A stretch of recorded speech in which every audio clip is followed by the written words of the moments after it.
Jack, Emily has one of her friends over. Remember you told me to tell you. I only told you to tell me if it's a guy. It is a guy. See his car? Thank you, Ava. Wanna explain? Explain what? Why is Ryan's car in your driveway? That's not Ryan's car. That's my DoorDash driver. He just dropped off food and left. Ava told me he's inside. Stop lying to me. You're so weird. Stop talking to my little sister. Don't change the subject. Why is he over? Is it true? Is what true? There's rumors that you're sleeping with Ryan. Babe, I would never. I love you.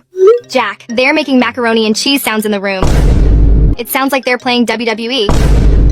You have one last chance. Ava told me you guys are aggressively wrestling. Why don't you tell me where you are? You said you were going to lunch with Ryan. I lied. I knew it! I was picking out a wedding ring for you. What? Are you serious?